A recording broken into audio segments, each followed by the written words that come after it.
నమస్తే మిత్రులారా, నేను మీ జనం టీవీ శంకర్. ఆంధ్రప్రదేశ్ ముఖ్యమంత్రి జగన్మోహన్ రెడ్డి మాజీ ముఖ్యమంత్రి తెలంగాణకు సంబంధించినటువంటి కేసీఆర్ దగ్గరికి పరామర్శించడానికి వచ్చిండు. నిజంగా పరామర్శించడానికి వచ్చిండా లేదా దాని వెనుక రాజకీయ కోణం ఏమైనా ఉందా అనే విషయం మీద ఈరోజు మనం మాట్లాడుకుందాం. ఈ వీడియోను స్కిప్ చేయకుండా పూర్తిగా చూడండి. మీ అభిప్రాయాల్ని కామెంట్ రూపంలో తెలియజేయండి.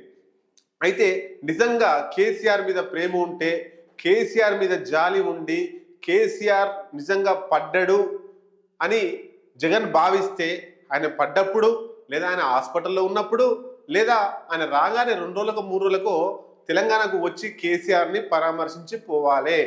కానీ ఇన్ని రోజుల తర్వాత దాదాపు ఒక 25-30 రోజుల దగ్గరికి వస్తుంది. ఇప్పుడు పరామర్శించడానికి ఈరోజు జగన్మోహన్ రెడ్డి కేసీఆర్ దగ్గరికి వచ్చిండు.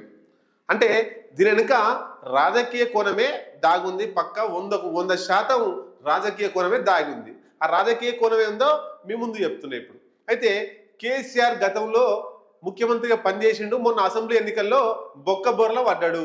అయితే జగన్మోహన్ రెడ్డి ఎందుకు వచ్చినట్టే, నువ్వు బొక్కబోర్లో ఎట్లా పడ్డావు అని తెలుసుకోవడానికి వచ్చిండు.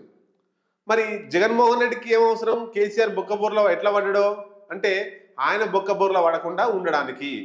ఈ ఎన్నికల్లో, అసెంబ్లీ ఎన్నికల్లో కేసీఆర్ ఏమేమి తప్పు చేసిండో ఆ తప్పులు చేయకుండా ఉండడం కోసం జగన్మోహన్ రెడ్డి కేసీఆర్ను పరామర్శ అనే పేరుతోటి ఆయనను పరామర్శించడం కోసం వచ్చిండని జనాలు నమ్ముతున్నారు. కానీ రాజకీయ కోణమే దాగి ఉంది. అసెంబ్లీ ఎన్నికల్లో ఇక్కడ జగన్మోహన్ రెడ్డి కేసీఆర్కే సపోర్ట్ చేసిండు ఇండైరెక్ట్గా. అక్కడ ఉన్నటువంటి ఆంధ్రప్రదేశ్కి సంబంధించినటువంటి సెటిలర్స్ కావచ్చు, ఎవరైనా కావచ్చు, కేసీఆర్కే సపోర్ట్ చేయించిండు డైరెక్ట్గా, ఇండైరెక్ట్గా కూడా జగన్మోహన్ రెడ్డి. మరి ఇప్పుడు జగన్మోహన్ రెడ్డికి కేసీఆర్ సపోర్ట్ చేయాలి కదా అనే పార్టీ కూడా అక్కడ ఉంది కదా, కేసీఆర్ పార్టీ. అగో ఆ రాజకీయ కోణం కోసమే ఇక్కడికి వచ్చిండు. అంటే ఇప్పుడు దాదాపు ఒక 3 నెలలో 4 నెలలో ఆంధ్రప్రదేశ్ ఎలక్షన్లు, అసెంబ్లీ ఎన్నికలు రాబోతున్నాయి. ఆ ఎన్నికల్లో జగన్మోహన్ రెడ్డి పార్టీకి, జగన్మోహన్ రెడ్డికి ఆయన అధికారంలో తీసుకురావడానికి కేసీఆర్ సపోర్ట్ చేయాలి.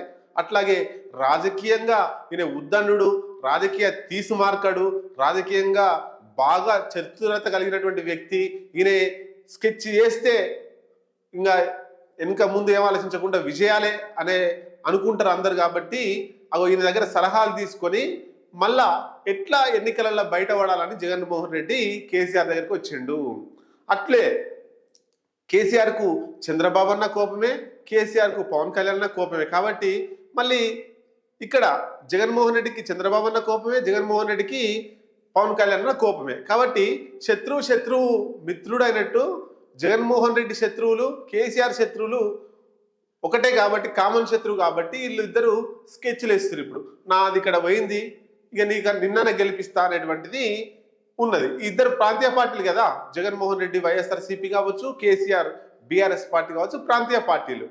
ఈ ప్రాంతీయ పార్టీలు ఇద్దరు కలిసి నువ్వు కొన్ని అసెంబ్లీ ఎన్నికలు నువ్వు పోయినావు, ఈ అసెంబ్లీ ఎన్నికల్లో నువ్వు గెలవాల్సిందే.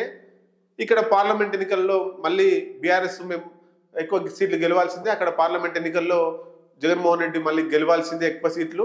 అప్పుడు కేంద్రంలో చక్రం తిప్పుదామని వీళ్ళిద్దరు ముచ్చట్లు అన్నట్టు. ఇవన్నీ ఇద్దరు అంతర్గతంగా నువ్వు నాకు సపోర్ట్ చేయి, నేను నీకు సపోర్ట్ చేయి, ఇవంతా కూడా దీనికోసం ఈరోజు మీటింగ్ జరుగుతాం. మరి ఇక్కడ ఏం తెలుసుకోవాలి కేసీఆర్ దగ్గర జగన్మోహన్ రెడ్డి అంటే, నిజంగా సిట్టింగ్లకు సీట్లు ఇస్తే ఎందుకు ఓడిపోయారు అనే విషయం మీద చర్చ జరుగుతుంది. సిట్టింగ్లకు సీట్లు ఇచ్చిన కాడ చాలా మంది ఓడిపోయారు, కొంతమంది గెలిచిర్రు. సిట్టింగ్లను మార్చి కొత్త వాళ్ళని పెట్టిన దగ్గర గెలిచిరు, ఒక 2 సీట్ల తప్ప మిగతా సీట్లన్నీ కూడా గెలిచిరు. మరి వీటన్నిటి నుంచి వెళ్ళి రాజకీయంగా ఆయన నేర్చుకోవాలి. ఎవరు? జగన్మోహన్ రెడ్డి. కేసీఆర్ చేసినటువంటి ఎత్తుగడలు, కేసీఆర్ చేసినటువంటి తప్పిదాలు, కేసీఆర్ ఎక్కడ ఫెయిల్ అయ్యిండు, కేసీఆర్ ఎక్కడ సక్సెస్ అయ్యిండు, ఈ విషయాలన్నింటినీ నేర్చుకొని ఇది తీసుకుపోయి ఆంధ్రప్రదేశ్ మీద దాని మీద చేయడం కోసం, అక్కడ మళ్ళీ అధికారంలోకి రావడం కోసం కేసీఆర్ దగ్గరికి వచ్చిండు. మరి కేసీఆర్ దగ్గరికి నిజంగా జగన్మోహన్ రెడ్డి వచ్చి నేర్చుకుంటే ఎవరైనా గెలిచిన దాన్ని ఇన్స్పైర్గా తీసుకోవాలి. జగన్మోహన్ రెడ్డి పోయి రేవంత్ రెడ్డి దగ్గరికి పోవాలి. రేవంత్ రెడ్డి దగ్గర పోయి ఎట్లా గెలిచినావు, ఏం చేస్తే గెలిచినావు, మేము అధికారంలోకి రావాలనుకుంటున్నాం, మేము ఏం చేయాలని చెప్పి సలహాలు తీసుకోవాలి. ఓడిపోయిన దగ్గరికి పోతే ఏముంటుంది, ఈయన కూడా ఓడిపోతాడు. అంటే జనాలు అనేటువంటిది రాజకీయ ఇంతకుముందు ఒక నాయకుడు చెప్తే జనాలు ఫాలో అయ్యేది. మా నాయకుడు చెప్పిండు, ఆయనకు ఓటేయమన్నారు, మేము వేస్తున్నామని. ఇప్పుడు నాయకుడు చెప్తే ఓట్లు జనాలు వేస్తట్లేరు. జనాలే స్వచ్ఛందంగా వాళ్ళకు ఒక నిర్ణయానికి వచ్చేస్తున్నారు, మేము ఎవరికి ఓటేయాలి, ఎవరిని గెలిపించాలని చెప్పేసి. అది మన కేసీఆర్ రూపంలో మనకు కనబడ్డది. కేసీఆర్ అది చేసినాం, ఇది చేసినాం, బీఆర్ఎస్ పార్టీ అది చేసినాం, ఇది చేసినాం అన్నారు. కానీ జనాలు ఎంత గుర్తించాలో అంతే గుర్తించారు. ఇప్పుడు కూడా ఆంధ్రప్రదేశ్ ప్రజలు కూడా జగన్కు పట్టం కట్టే అవకాశాలు కూడా ఏం కనబడతలేవు మనకు.